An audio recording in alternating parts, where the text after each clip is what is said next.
지난 주일까지 우리가 인생을 살아가면서 겪는 두려움, 또 조급함, 우리 마음 안에 상처 입은 감정들을 치유하는 말씀을 전했습니다.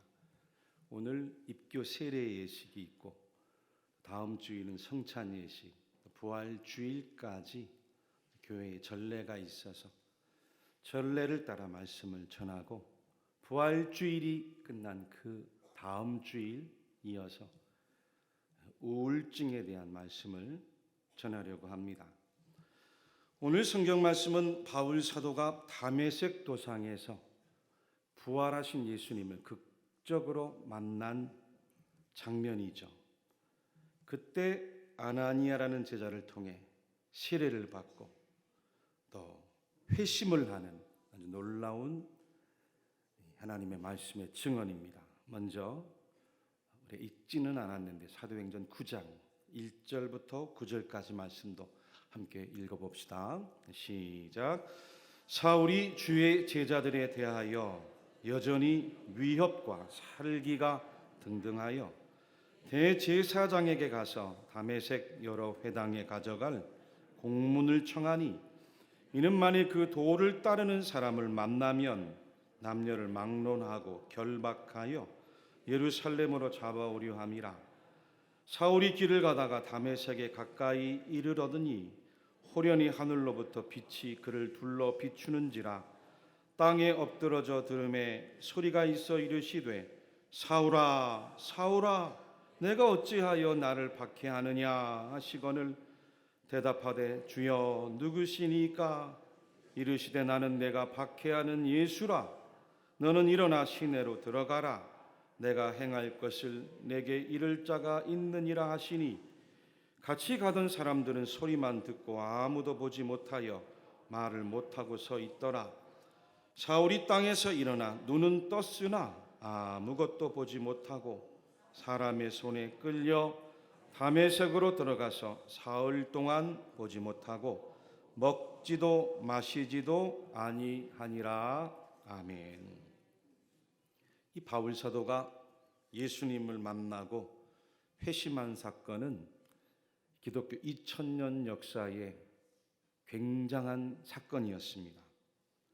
왜냐하면 그 전까지 기독교 즉 그리스도교는 구약 신앙인 유대교 안에 갇혀 있었어요. 근데 바울이 회심을 하고 또 복음을 전하기 시작하면서 기독교 신앙이 유대교를 넘어서 극복하고 예수 그리스도 복음이 저 변방 지중해 연안 팔레스타인에서 소아시아로 그리고 유럽으로 그리고 지금 전 세계에 하나님의 섭리 가운데 뻗어나가게 된 놀라운 역사가 일어난 줄로 믿습니다. 바울의 원래 이름도 1절에서 말한 대로 유대식 이름이었던 사울이에요. 이 사울이란 이름의 뜻이 히브리어로 샤울인데 한번 따라해 볼까요? 샤울, 사울, 샤울. 그 이름의 뜻도 위대한 자라는 뜻이죠. 여러분 다 이름의 뜻이 있잖아요. 사울, 위대한 자. 그 이름의 의미만큼 바울은 구약의 율법과 전통 또 유대교 신앙에 아주 투철했던 신봉자였죠. 당시 유대교 안에는 에스라, 또 힐렐, 또 가말리엘이라고 하는 유명한 세 개의 학파가 있었어요. 그 가운데 가말리엘이라는 사람이 대랍비였어요. 최고의 랍비라고 칭하는 라반의 자리까지 오른 대단한 학자였어요. 유대교 신학 율법 학자로 그야말로 모두가 존경하는 대랍비였는데 그 가말리엘의 문화생으로 들어가서 수석 제자가 된 사람이 바로 바울이에요. 그러니 여러분 바울이 평소 얼마나 자신만만한 삶을 살았겠어요. 누구보다도 열심히 율법을 공부하고 연구하고 또 공부한 그 율법을 가지고 스스로 삶에 실천하면서 의로운 삶을 누구보다도 깨끗하게 살아간 사람이 바울이 그러니 그 이름의 뜻도 사울답게 위대한 자, 율법학자로 어려운 사람으로 하나님 앞에서 위대하게 살아보겠다고 하는 자신만만함이 그 안에 있는 거예요. 그러니 위협과 살기가 등등하다고 했는데 예루살렘에서 대제사장들에게 찾아가 공문을 받아서 저 먼 북쪽 다메섹까지 찾아가고 그 다메섹 회당에 공문을 보여주고 예수 믿는 사람들을 잡아다가 다시 예루살렘으로 끌고 오려고 한 계획을 세운 거죠. 준비된 사진 한 장 볼까요? 네, 지도입니다. 저기 화살표 아래 예루살렘이 보입니까? 네, 그리고 맨 위에 말에서 내려 엎드린 이 바울의 모습도 보이는데 그 위쪽에 다메섹이 보이죠? 저 다메섹이 오늘날 시리아의 수도인 다마스커스입니다. 근데 예루살렘에서 다메섹까지 가는 길도 짧은 거리가 아니에요. 약 250km 거리입니다. 이 당시 바울이 유대교를 향했던 그 열심, 얼마나 특심이었는지를 우리가 알 수 있는 거죠. 앞선 사도행전 7장과 8장에도 바울은 초대교회의 훌륭한 집사였던 지도자 스데반 집사를 죽이는데 앞장섰어요. 그리고 교회를 진멸했다, 잔멸했다 라고 했는데 각 집집마다 찾아다니면서 예수 믿는 사람들을 붙들어다가 감옥에다가 가두는 그 일에 앞장섰던 박해자고 핍박자예요. 혈안이도 있었어요. 그런 바울이 다메섹에 가까이 이르렀을 때 부활하신 예수님을 만나는 놀라운 영적인 신비를 체험한 거예요. 하늘에서 신비한 빛이 바울에게 둘러 비추었고 예수님의 음성이 바울에게 들려옵니다.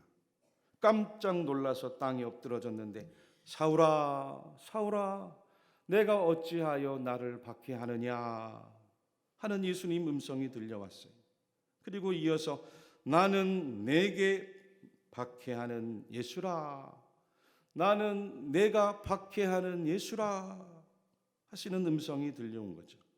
그만 그 자리에 바울이 꼬꾸라지고 말았고 이 영적인 신비한 체험이 얼마나 강렬했는지 이 바울 사도가 복음을 전하면서 오늘 사도행전 9장 말씀과 또 이어서 나중에 22장 6절에서 16절 그리고 26장 12절에서 18절까지 모두 세 차례를 사람들에게 가서 복음 전하는데 자기가 예수님 만나니 간증을 함께 전해요. 할렐루야. 여러분, 오늘 성경 본문도 바울이 이렇게 예수님 만나는 신비한 영적 체험 후에 눈이 멀어요. 식음을 전폐합니다. 사흘 동안이나 사람들에게 이끌려서 그 다메섹 성으로 들어갔는데 주님께서 아나니아 제자를 통해 사울에게로 찾아가게 하시고 머리에 안수하게 하시고 눈을 다시 뜨게 하신 이야기죠. 그때 주님께서 하신 말씀이 본문 15절 16절인데 같이 한번 다시 읽어보겠습니다. 시작. 주께서 이르시되 가라. 이 사람은 내 이름을 이방인과 임금들과 이스라엘 자손들에게 전하기 위하여 택한 나의 그릇이라. 그가 내 이름을 위하여 얼마나 고난을 받아야 할 것을 내가 그에게 보이리라 하시니. 아멘. 21세기 심리학 분야에서 의식 연구의 아인슈타인이라 불리는 켄 윌버란 사람이 있어요. 세계적인 석학인데 이 사람이 약관 23살 나이에 의식의 스펙트럼이라는 아주 두꺼운 책입니다. 23살 나이에 그 책을 쓰고 세계적으로 화제가 되면서 심리학계의 혁명을 일으킵니다. 이분이 쓴 책이 많은데 그 가운데 아이 투 아이라고 하는 책에 보면 사람에게는 모두 세 개의 눈이 있다는 거예요. 어떤 세 개의 눈일까요? 첫째, 한번 따라해 봅시다. 감각의 눈. 감각의 눈. 감각의 눈은 시각으로 들어오는 시각적인 감각의 눈, 즉 우리의 육안을 말하죠. 사람들이 이 시각을 통해서, 이 시각적인 감각을 통해서 물질 세계를 보잖아요. 이 감각의 눈, 육안은 그래서 물질 세계에만 한정된 눈이에요. 두 번째는 또 따라합시다. 이성의 눈. 이성의 눈. 사람은 감각의 눈, 육안만 있는 게 아니죠. 이성의 눈이 있죠. 시만이라고도 하는데 마음의 눈, 논리적인 그리고 생각, 이성, 그런 이성의 눈이 있는 거예요. 감각의 눈과 달리 인간의 이성과 논리를 통해서 세상을 바라보는 눈. 여러분, 감각의 눈이 물질 세계를 바라보는 인간의 과학 세계를 발전시켰다면 이성의 눈, 논리적인 눈, 생각의 눈을 가지고 논리라든지 수학이라든지 철학이라든지 심리학을 발전시켰죠. 근데 마지막 세 번째 눈이 있는데 한번 따라해 봅시다. 관조의 눈. 관조의 눈. 관조의 눈은 영안입니다. 영적인 눈, 믿음의 눈, 신앙의 눈, 보이지 않는 세계를 보는 초월의 눈, 깨달음의 눈. 저자는 사람이 세상의 본질을 아는 진정한 해답은 바로 관조의 눈을 떴을 때만 비로소 찾아온다. 세계를 바라보는 본질적인 해답은 아무리 물질이 많고 지식이 많고 아무리 사람이 똑똑하고 잘나도 영적인 눈, 믿음의 눈, 신앙의 눈, 초월의 눈, 깨달음의 눈이 있지 않고는 참된 세상의 행복을 알 수가 없다는 거예요. 사람이 아무리 물질적인 눈으로 살아가고 이성적인 눈으로 살아가도 믿음의 눈, 신앙의 눈, 초월의 눈, 이 관조의 눈, 깨달음의 눈을 뜨지 않고는 내가 왜 살아야 되는지, 내가 무엇 때문에 살아야 되는지, 나는 과연 어디로부터 와서 어디를 향해 가는지, 나는 왜 이 땅에 태어났는지, 인생의 참 행복은 어디에 있는지, 왜 지금까지도 인류의 역사는 서로가 서로를 죽고 죽이는 전쟁이 끊임없는지 알 수 없다는 거예요. 그 수많은 물음 속에서 정답을 얻지 못하고 인간은 무력해지고 그저 모호한 삶 속에서 의미 없는 인생을 살다가 어느 날 육신이 허물어지고 이 땅의 먼지로 소멸해가고 마는 것이 사람이라는 거예요. 교회 여러분들, 오늘 성경에 바울이 예수님을 만나기 전까지는 사람을 죽이는 인생을 살아온 사람이었어요. 그가 평생을 공부해온 그 율법을 가지고 자신의 의로움을 삼고 그 의로움의 잣대를 가지고 사람들을 판단하고 재단하고 정죄해서 죽이는 삶을 살아온 사람이 바울이에요. 그런 바울에게 예수님이 찾아오시고 아나니아를 통해 주신 말씀이 무엇이었습니까? 15절 하반절에 보니까 택한 나의 그릇이라. 택한 나의 그릇이라. 이 사람은 내 이름을 이방인과 임금들과 이스라엘 자손들에게 전하기 위하여 택한 나의 그릇이라 말씀하세요. 16절에도 그가 내 이름을 위하여 얼마나 고난을 받아야 할 것을 내가 그에게 보이리라 라고까지 말씀하시는, 얼마나 놀라운 이야기예요. 바울이 예수님을 만나고서 사람을 죽이는 인생에서 이제는 사람을 살리는 인생으로 변화를 받고 부름을 받더라는 겁니다. 사람을 판단하고 핍박하고 정죄하는 인생에서 이제는 오히려 사람들로부터 핍박을 받고 박해를 받고 고난을 당하는 인생으로 예수 그리스도 이름을 위해 완전히 뒤바뀌어지는 사람으로 인생이 변화가 되더라는 거죠. 바울이 예수님 만나고 영적인 눈이 열리고 믿음의 눈이 열리고 신앙의 눈, 영적인 눈, 신령한 눈, 그 관조의 눈이 열렸을 때 비로소 나는 무엇을 위해 살고 어떻게 살고 천지 만물의 주인이신 주님께로부터 왜 살아야 되는지 인생의 참 소명을 깨닫는 자가 된 줄로 믿습니다. 그 이후에 성경에 보니 바울은 과거 유대식의 이름인 위대한 자 사울루스에서 이방인들을 향한 헬라식의 이름인 파울루스, 그 작은 자라는 뜻을 계명해서 복음 전하며 사용하는 거죠. 할렐루야. 위대한 자로서의 사울은 버리고 이제는 작은 자로서의 바울로 하나님의 택한 그릇 소명에 따라 예수 그리스도 복음 전하며 사람 살리고 영혼 살리고 생명 살리는 일에 인생이 헌신하게 된 거죠. 바울이 고린도후서 6장에서 고린도 교회 성도들에게 고백한 말씀입니다. 우리 함께 고린도후서 6장 말씀도 함께 읽어봅시다. 시작. 우리가 하나님과 함께 일하는 자로서 너희를 권하노니 하나님의 은혜를 헛되이 받지 말라.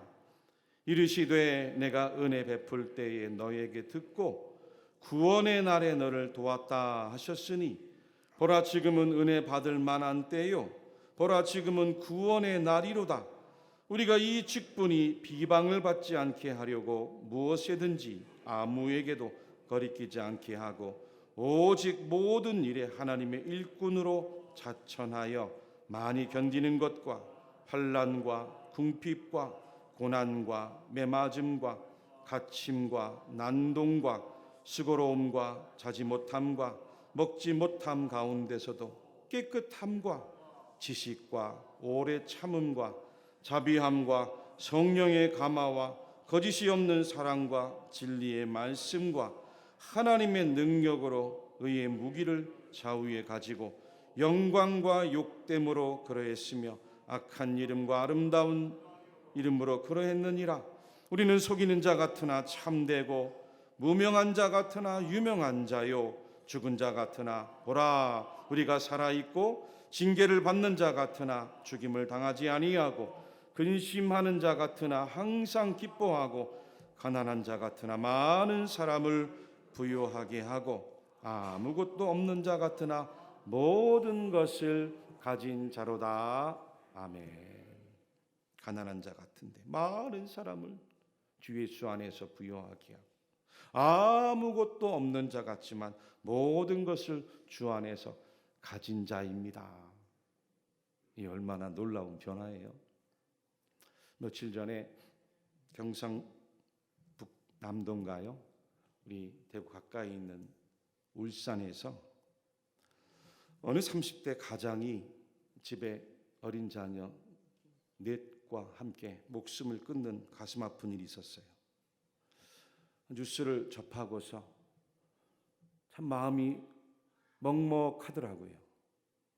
자세히 보니까 그 엄마는 무슨 일에선지 감옥에 가고 30대 남자 가장이 아이들 큰애라고 해봤자 이제 초등학교 1학년이고 그 아래는 다 어린 동생들 젖먹이도 있고 생활고를 견디지 못한 거예요. 그리고 아이들과 함께 극단적인 선택을 했어요. 그래도 살려는 의지만 있다면 얼마든지 살아갈 수 있는 세상인데 생각하면서 아이들은 또 무슨 죄가 있나, 그 죽음의 고통 앞에서 얼마나 힘들어했을까 생각하니까 눈물이 나더라고요. 사랑하는 교회 여러분들, 여러분들도 살아가는 삶이 아무리 어려워도 아무리 힘들어도 아무리 괴로워도 예수님 만나면 우리가 사는 세상이 눈에 보이는 물질만이 다가 아니에요. 우리가 살아가는 세상이 우리 육안으로 보이는 물질만이 다가 아니에요. 성도들은 육안을 뛰어넘어서 믿음의 눈, 신앙의 눈, 영적인 눈, 하나님이 나와 함께 하시는 영안이 열려 있어야 될 줄 믿습니다. 오늘 교회에서 입교 세례식이 있습니다. 성도들이 입교하고 세례받고 지금 하나님 앞에 예배하며 서 있는 이유도 무엇입니까? 그동안 물질적으로만 살고 내 생각, 내 이성, 내 계산으로만 살아왔다면 이제부터는 내 모든 죄를 해결해 주시고 그 죽음의 문제까지 해결해 주신 예수님을 내 마음속에 모시고 하나님을 신앙하는 사람으로, 영적인 사람으로 살아가겠다는 변화 아닙니까? 결단 아니에요? 그러니까 우리가 이 자리에 있는 거잖아요. 더 이상 과거의 감각의 눈, 육안이 아니에요. 이성의 눈, 시만이 아닙니다. 이제부터는 관조의 눈, 영의 눈, 신령한 눈, 성령의 눈, 하나님이 하시는 일이 있음을 믿는 거예요. 아무리 어렵고 괴로워도 그 가운데 하나님이 나와 함께 하시고 하나님이 역사하시는 순간이 있음을 믿는 거예요. 하나님이 나를 택하셔서 하나님의 자녀로 부르셨다는 신령한 눈을 가져야죠. 그 부르심에 따라서 나를 택해 주신 그 그릇에 맞추어 이제는 나도 남을 위한 인생으로, 이웃을 위한 인생으로, 복음을 위한 인생으로 예수님 십자가 지셨듯이 나에게도 내 인생과 사명의 십자가가 있거니 믿고 따라가는 것이 바로 오늘 입교 세례요. 저와 여러분들이 하나님 앞에 예배하는 신앙 고백이고 결단 아닙니까? 오늘 본문 17절 18절에도 바울에게 이렇게 말씀하셨어요. 아나니아가 떠나 그 집에 들어가서 그에게 안수하여 이르되 형제 사울아, 주 곧 내가 오는 길에서 나타나셨던 예수께서 나를 보내어 너로 다시 보게 하시고 성령으로 충만하게 하신다 하니 즉시 사울의 눈에서 비늘 같은 것이 벗어져 다시 보게 된지라. 일어나 세례를 받고라고 했습니다. 바울의 눈에서 벗어지고 떨어진 그 비늘, 그 비늘이 과연 어떤 비늘이었을까요? 육안의 비늘이었죠. 육안의 비늘, 이성의 비늘, 내 안에 있는 욕심과 욕망의 비늘,